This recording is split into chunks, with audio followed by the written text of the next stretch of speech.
करेंगे JOAIT hashtag, जो कि मुहिम यहाँ पर चल रही है। ये मामला इतना पेचीदा है कि इस पर सरकार से लेकर स्टाफ सिलेक्शन कमीशन तक सभी समय उलझे हुए हैं, क्योंकि 2020 में आर्ट्स पोस्ट कोड संख्या 817 के तहत 1867 पदों के लिए यहाँ पर भर्ती शुरू होती है। लिखित परीक्षा सभी की हो जाती है, रिटन टेस्ट कंप्लीट हो जाता है। टाइपिंग टेस्ट के लिए 19,024 कुल कैंडिडेट सिलेक्ट किए जाते हैं, जिनमें से 6,400 का टाइपिंग टेस्ट भी हो जाता है, बाकी शेष बच जाते हैं। इसी बीच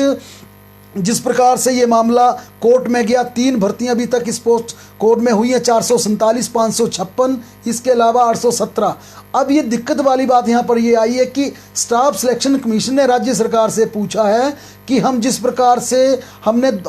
2018 में 556 पोस्ट कोड संख्या के तहत करीब 1121 पदों के लिए भर्ती प्रक्रिया शुरू की थी, इसमें सिर्फ 590 पदों को भरा गया था, 531 पद खाली हैं। क्या ये 531 पद 817 में शिफ्ट कर दिए जाएं? अगर ये 817 में शिफ्ट होते हैं, बड़े स्तर पर यहाँ पर नुकसान उन अभ्यर्थियों होगा जो लंबे समय से 2020 से अपने चयन को लेकर, अपनी सिलेक्शन को लेकर सरकार की तरफ ताक रहे हैं, इंतजार में बैठे हैं। क्योंकि अगर यहाँ की पोस्ट शिफ्ट कर दी जाती हैं 817 में, जो कि 1867 पद हैं, तो सीधे सीधे जो बॉर्डर लाइन पर बैठे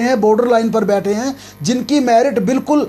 बॉर्डर लाइन पर है, वह इस जो कि बिल्कुल पात्र हैं, वे बाहर हो जाएंगे, उनकी नियुक्ति नहीं होगी। इसके चलते स्टाफ सिलेक्शन कमीशन ने ये कार्मिक विभाग से पूछा, बाकायदा राज्य सरकार से पूछा है कि इन परिस्थितियों में क्या इन पदों को वहाँ शिफ्ट किया जाए, क्योंकि जो RNP रूल्स हैं, जो नियम है, वो ये कहते हैं कि जब किसी भी भर्ती में अगर पदों को शिफ्ट करना है, एक पोस्ट कोड संख्या के दूसरी पोस्ट कोड के अंगेस्ट पद भरने हैं, तो तभी भरा जा सकता जब तक उसका रिटन एग्जाम कंप्लीट ना हो। लेकिन JOAIT 817 की जो सबसे बड़ी बात है, इसका रिटन एग्जाम पूरी तरह से कंप्लीट हो चुका है। टाइपिंग टेस्ट की भी करीब 6400 बच्चे टाइपिंग टेस्ट दे चुके थे। ऐसे में स्टाफ सिलेक्शन कमीशन ने ये सरकार से पूछा है कि इसकी भर्ती को लेकर क्लैरिफिकेशन क्या की जाए, हमें क्लैरिफाई किया जाए कि इसकी जो इसकी भर्ती है वो किस पोस्ट कोड संख्या के साथ की जाए, क्योंकि इसमें कई लीगल मसले हैं जो आगे चलकर अगर ये कार्मिक विभाग को मामला आता है तो विधि विभाग को भेजना पड़ेगा, उनसे पूछना पड़ेगा कि इसमें कल को लिटिगेशन आए, कोई दिक्कतें ना आए। दूसरी बड़ी टेंशन जो 556 में बनी हुई है, 590 जिन पदों पर भर्ती की गई है, उसकी मेरिट सूची को नए सिरे से बनाने के अदालत ने निर्देश दिए हैं। ऐसे में कई अभ्यर्थियों को, कई ऐसे नौकरी पर लगे लोगों को ये खतरा मंडरा रहा है कि वे नौकरी से बाहर ना हो जाएं। वे तमाम अभ्यर्थी, तमाम कैंडिडेट भी अब सचिवालय की परिक्रमा कर रहे हैं, क्योंकि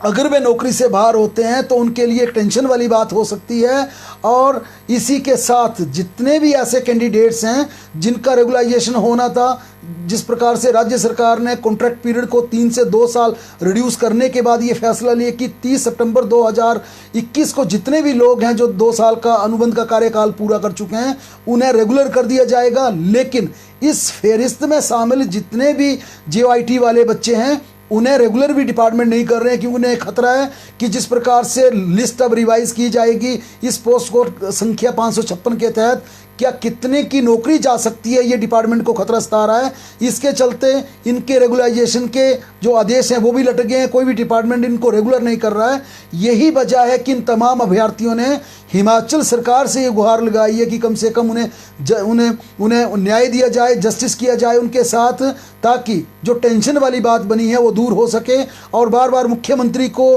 ट्वीट किया जा रहा है, केंद्रीय मंत्री अनुराग ठाकुर को ट्वीट किया जा रहा है, भारतीय जनता पार्टी के राष्ट्रीय अध्यक्ष JP नड्डा को ट्वीट किया जा रहा है, साथ ही पवन राणा, तमाम जितने भी हिमाचल प्रदेश की मंत्रिमंडल में मंत्री हैं, उन्हें ट्वीट किया जा रहा है कि कम से कम उन लोगों के साथ न्याय ना हो जो इस समय नौकरी पे लगे हैं।